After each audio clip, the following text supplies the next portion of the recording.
Hi, this is Steve Butler from Los Angeles Cryptologic Investigator. And today I want to ask you a question. How would you guys like to know exactly what the Zodiac Sierra postcard really means? I can give you that answer today if you stick with me. Now, it has a little bit of a background to it, but I want to give you the truth before I give you the lore. All right, I'm going to give you the meat before I give you the lore. Zodiac was a group of people, right? It included a female who was somewhat the de facto leader. Her name was Ellen. And they were involved in trying to stop the Vietnam War through an asymmetric warfare campaign against our own government. I don't like the fact that they killed people, right? But I do understand what they were trying to do, and it was a different time. So this is not about that. This is a lesson in forensic coding. How to look at a piece of evidence, right? In a case where they're using a technique that hides information in plain sight, right? So, oh man, I want that one. Here we go. So this card came to the San Francisco Chronicle, I believe, and everyone accepts that it is from the Zodiac. I'm here to tell you that it is an authentic postcard and coded communication from one of the members of the Zodiac as a threat to the other members of the Zodiac that they better leave him alone because he has evidence of their homicides. That's the meat of the story. That's what we're going to get to. And I'm going to show you how the coding in this card tells you that, right? So the person who created this, as we've come to learn, is a gentleman who's identified in the Z408 cipher as Albert Lee Terry Jr. In the Z408 cipher, if you look down at a certain line, you'll see a span of letters and spaces. And when you know what that code is, you can go to the 1968 Vallejo telephone book and find Albert Lee Terry Jr., right? It'll be Terry Al L. Jr. And that is how he entered his name in the Z408, which is a document where people are declaring themselves members of the Zodiac. It's a truncated form of his home listing in Vallejo, California in 1968. So I'm not going to show you that, but I just want to tell you who he is. So he is a person who's actually still alive. He's Friar David Collins of Kingston, Ontario, the pastor of St. John Apostle Church. By all of the metrics, all the evidence that we can possibly find, that's the guy. And he has a very unique ability to draw things, right, in layers, and he's also a very good coder. So he probably took a card that's a standard card, but he created more images within the card using his very, very, very, very strong talent to draw and things like that. So I'm going to show you the lore, and then we're going to get into the actual code breaking of this card. So the Pious card was a postcard allegedly sent by the Zodiac Killer on March 22nd, 1971, postmarked in an unknown location and addressed to the San Francisco Chronicle and the San Francisco Examiner and the Los Angeles Times with an attention line for Paul Avery, right? Equal Chronicle. It was one of the only few postcards in Zodiac's known correspondence. Its style and content have been the subject of much debate. When they say that it was an unknown postmark, that's because the postmark on the card wasn't real, right? It was a drawing that Albert does. So that means that that card was physically delivered either by him or somebody he had go to the Chronicle and drop it off. That's just the bottom line, right? The card featured an artist rendering of a condominium development and several phrases cut from newspapers and pasted onto it. The most notable phrases were past Lake Tahoe areas, sought victim 12, around in the snow. That is really, really important. Now, there's some other stuff about Don Lass. We don't need that. We're going to get into the actual decoding of that card. And what you're going to find is that Albert Lee Terry Jr. put coded information in here telling Ellen, who was the female second in command in the Zodiac, but basically the leader, the emotional leader, and the director of planning for most of it, on the ground where she worked at NAS Alameda in San Francisco, that in this area right here is buried information about the homicide. So if you ever thinking about killing me, you better think twice, because in 1971 he left the group, he faked his death, and from what we can tell, he applied to get into the brand new witness program. The federal government, 1971 was the first year that the witness protection program became official. We don't know if he got in or not, but based on the fact that he's got a 60-year history of murders and he's never been prosecuted for any of them, and there's people who know who he is, which I know for a fact, he must have got in. So he could possibly be the very first individual that was ever accepted into the official witness protection program. And that might be why this guy is getting away with murder, other than some other reasons, literally getting away with murder, because he's like some kind of,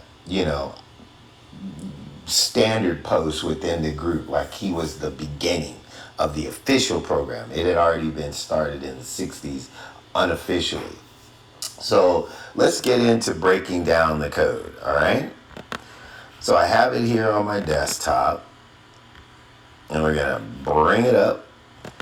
And what I'm going to show you is right here in the corner, first off, is he drew the members of the Zodiac. So you're not going to find that on any regular postcard, all right? So this is the depiction of Ellen right here. She had dark hair, kind of olive skin, but if you saw a picture of her, you would know that this is her representation. And if you look in here, you see other people. These are members of the Zodiac group. So he's saying that this card is going out to all of you, but especially her, because he thinks that she is the most dangerous animal in the group. The truth is that he had a crush on her, and that she married a guy that was in the group that wasn't him. And this became a big split, and he blames her in the murder of Darlene Farron, which was pretty much his only friend, who he got killed because he was running his mouth too much and got her involved. And she was about to go to the authorities and tell what she had found out about these people. At least the other Zodiac members felt that that was what was going to happen. And I think Albert disagreed. And eventually, the person that Ellen married, Charlie, is the person who was described by Mark Magoo as the person who did the deed.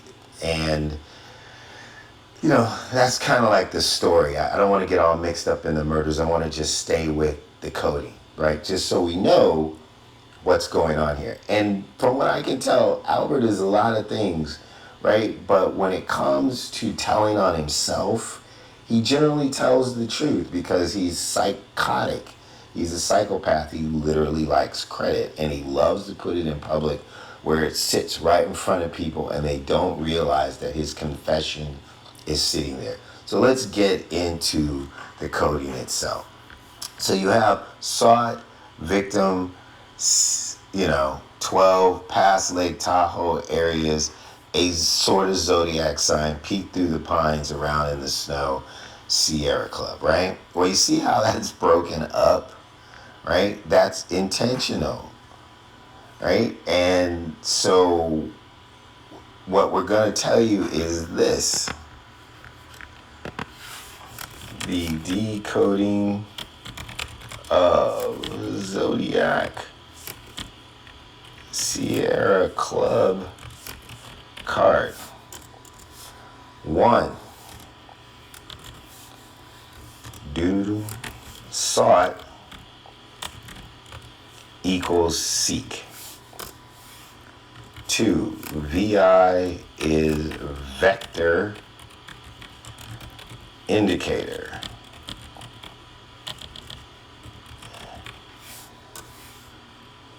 3 is CT,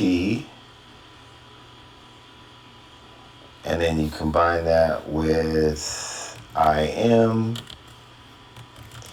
that equals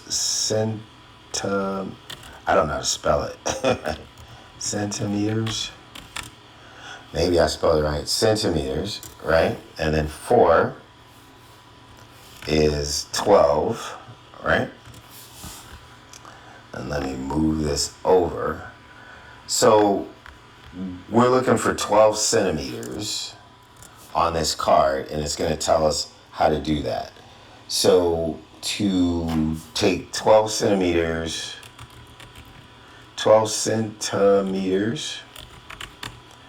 and convert to inches equals 4.725. So we're looking for 4.725 inches from somewhere. Average postcard size.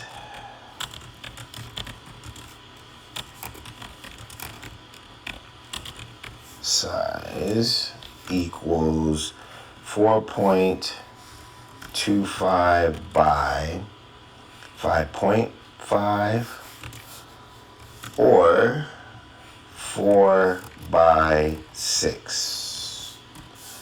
All right.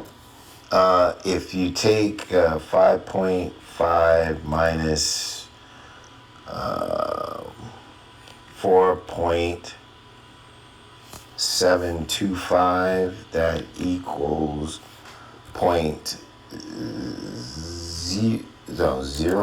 equals 0.776, which means we can guesstimate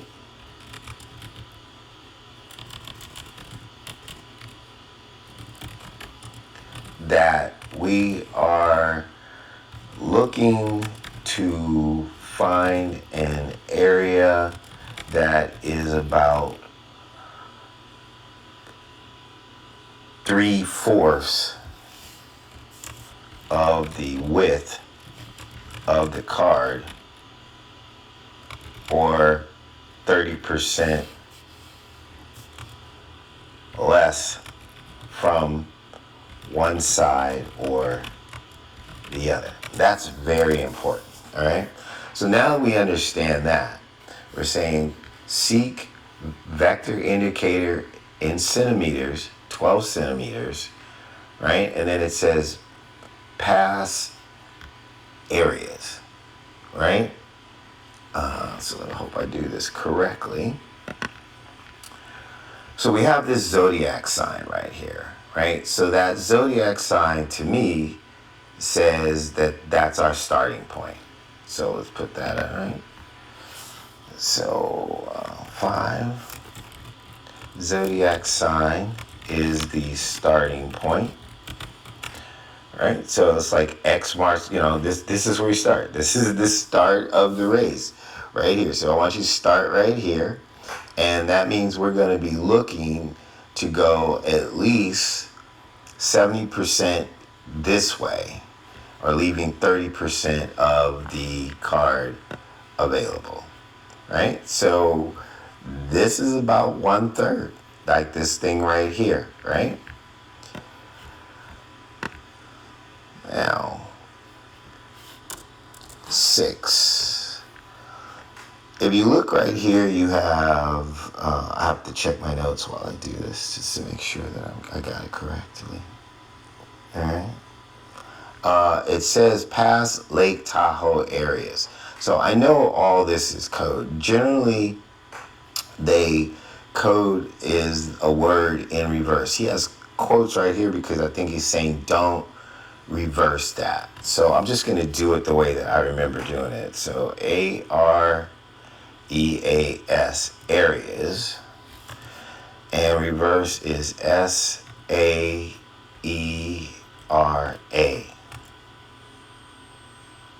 Right?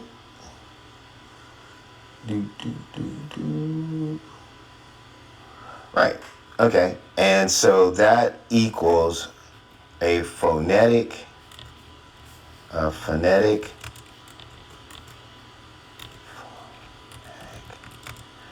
Man, I wish I knew how to spell. Phonetic.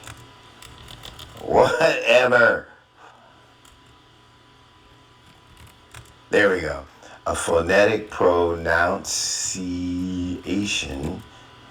Oh, come on. Help me out here. Thank you.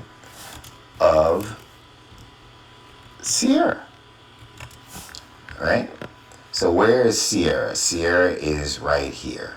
So we already know that we're looking to go 3/4 across the width starting at the X and 30% from the other side. And when we get there, look what we find. We find the word Sierra. So that's what that is right there. It's telling us where we are. All right. So now let me do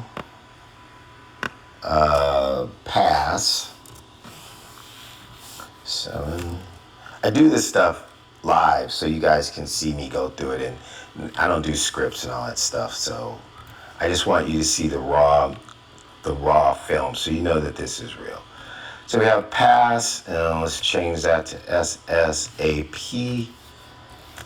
And in decoding this stuff, you just kind of have to use logic of what you're being told to do and what a normal person would think about. So they're telling you to look for something. So you're on a treasure hunt, right? So you got to have a starting point. This is a treasure map, right? So you have a treasure map, you have a starting point, and you have clues, right? So it's saying seek vector indicator in centimeters 12. We figured out what that was. So now we know we're over here, and then it's saying Sierra and pass. So swapping that around, understanding their coding motif, right? Once you understand how they do it, or how Albert does it, right, you kind of get a sense for what these anagrams can actually be, logically speaking, in terms of what you're trying to accomplish. So I think that SSAP would be start, search, at pole. So far, right, if we're following what's going on down here, he's saying seek vector indicator in centimeters 12, right? Start your search at the pole, right, where it says Sierra. So that all lines up. It lines up in terms of the size of the card, where that 12 centimeters would be.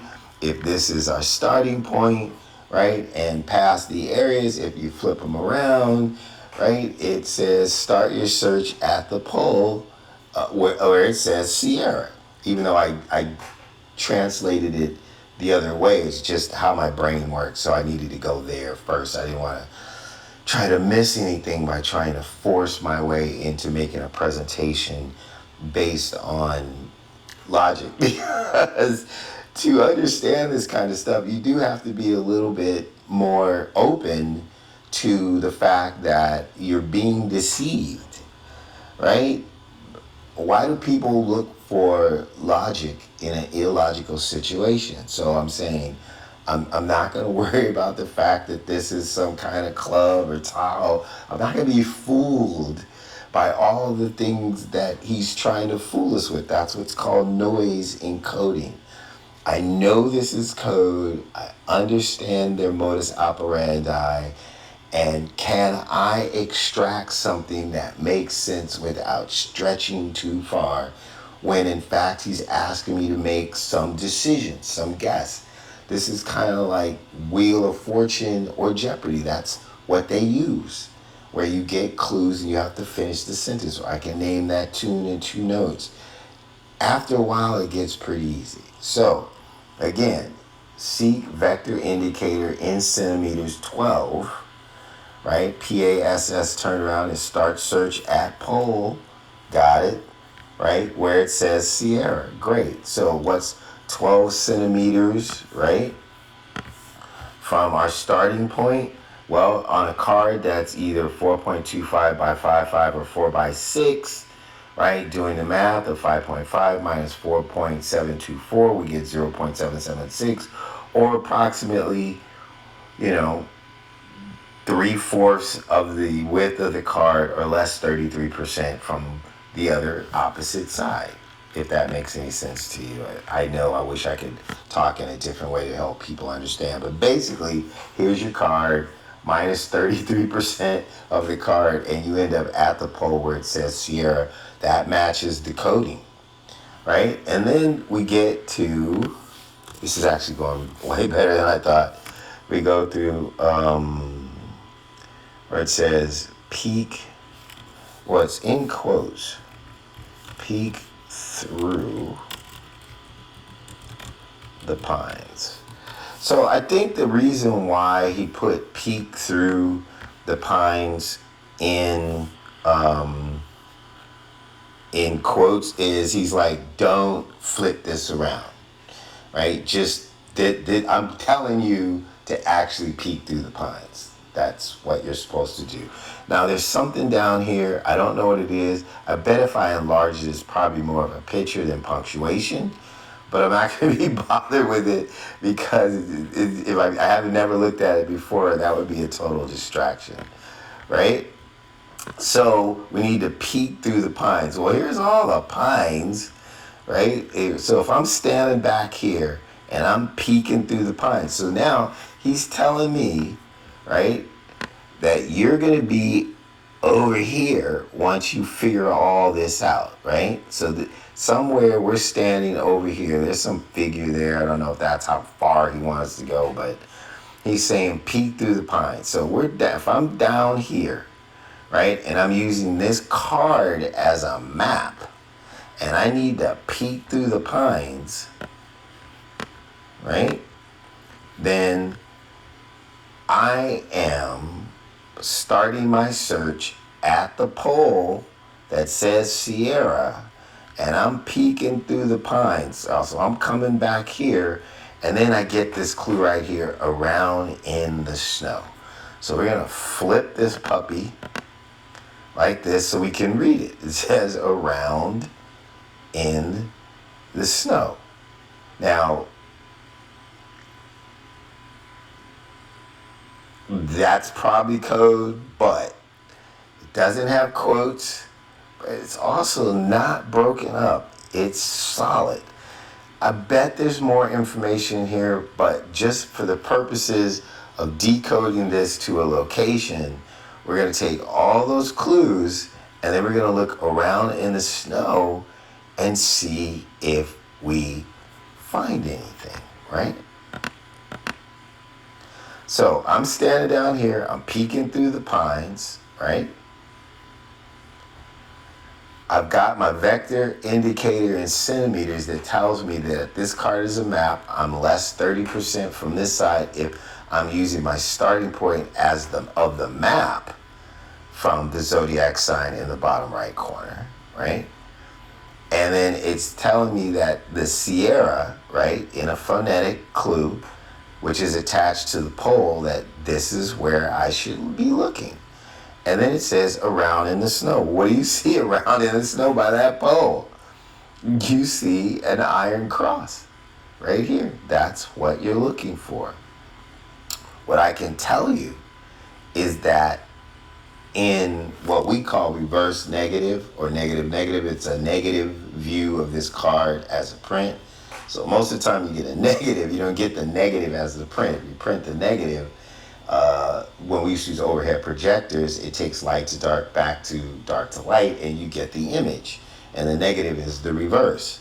So when you can have this in negative as a print, this part of the iron cross can be overlaid on a map of Vallejo. And up here in the corner near where this pole is a picture of an older man and a woman, which we think, I believe, is Albert Lee Terry Jr.'s parents. And when you lay that iron cross on a map of Vallejo, on a Google map of Vallejo, it literally takes you directly to his house, right? So why would he put together a card, right, and put all the Zodiac members' pictures in the corner, right? Deliver it to the San Francisco Chronicle, not mail it, right? Put on the front that, to Paul Avery, misspell Avery, the last name, and add an L, which leaves his initials, Albert Lee Terry Jr., right? Albert Lee. So he's saying he's Albert Lee. He's not Paul Avery. He's Albert Lee, right? The Lee that they were looking for, most likely in the Darlene Ferrin case, where his sister said she had a friend named Lee that they never interviewed and never found, that brought her gifts from Tijuana. We have information that he worked at Imperial Beach down in the San Diego area, which is right on the border of Tijuana, and there was a enlisted man's trading post. It would be easy for him to just grab a couple of gifts, come back to Vallejo, and give her something and say he was from Tijuana. So, all that being said, why would he do this? We already told you why he was doing this. He's extorting these people and warning them that they better not come after him, because he is now going in the witness protection program. He's never going to testify, right? They just wanted him to shut up because all this is covered up. All this is classified. But he was afraid. He was afraid they would kill him when he's actually the biggest killer in the group. That's what really makes it funny. He's the most dangerous guy in the group, but he's acting like they are going to come and get him. But you never know. There's, no honor among these kind of people, it seems like. At least these people had a little bit more honor. They all turned their lives around and started living good lives and became givers in society, where he continued his murder streak, which is why we're here today. But to wrap it up, all right, seek vector indicator in centimeters, 12 centimeters, past Lake Tahoe areas and peek through the pines. Past being reversed is start your search at the pole, right, where it says Sierra. So that reversed is Sierra phonetically. So whatever it is that we're supposed to find is right in this area at the pole. And if you overlay this iron cross on a Google map in the Vallejo area, starting below where his house is, which is on Ptolemy Street, where the phone call came from at the phone book. He lives right up the street from there. So this is not, you can't put this many coincidences together, right? His house is about right there where the pole is. So let's get to the meat of it. I told you Lake Tahoe is probably a code. Today was the first day I ever took a look at it and decided to try to decode that. And it wasn't hard. So let's finish this up and I'll show you what we got. So we go with Lake Tahoe, right? And then we're going to flip that around to EKAL and EOHAT. Knowing what I know, E equals Ellen and K equals NAS Alameda Zodiac, because that was their home base, their main home base, and the K is what the runway looks like at NAS Alameda in San Francisco. It's a unique little peninsula, so they had to make the runway look like a K, and that's how they identify it. And that's how she also is identified in a lot of communications as EK, or Ellen NAS Alameda. So that's her moniker in the Zodiac. So that's what we have there. And then we have EOHAT, which I believe means evidence of homicides are there. Ladies and gentlemen, somewhere at Albert Lee Terry Jr.'s home in Vallejo, he says that he's buried evidence of the homicides. And he draws pictures, and he is a photographer. That means he probably has film, pictures, negatives,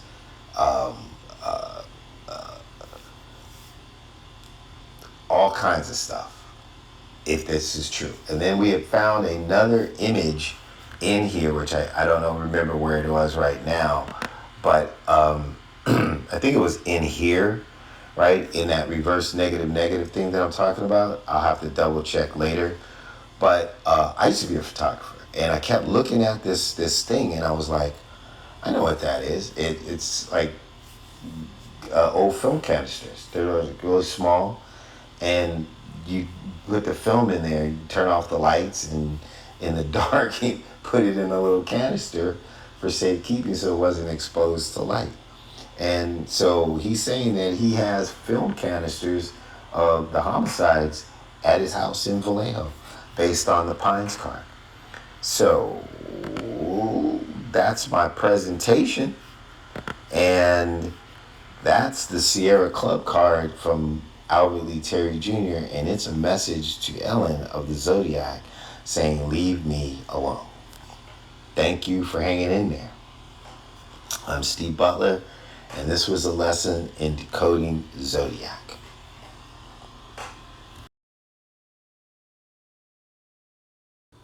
I had forgotten one part, and it is like the really most important part, and I am so sorry, but God works in mysterious ways. So this is the end of the video, and I'll show you this one part where we were at. We had been going through all of this stuff, and I was decoding this bottom part, right? And we were over here, and we went from Lake Tahoe, right, as a code, and we spun them around, and we had EKAL. So I showed you that E was Ellen and K was NAS Alameda, right? And then I told you the story about why this is being done, that there's evidence of the homicides there by Albert Lee Terry Jr. The part I forgot to do was, out of EK, you have AL equals Albert Lee Terry Jr. So he's telling Ellen that there's evidence of the homicides there. To Ellen, NAS Alameda Zodiac, from Albert Lee Terry Jr. That's the end of my presentation. Thank you.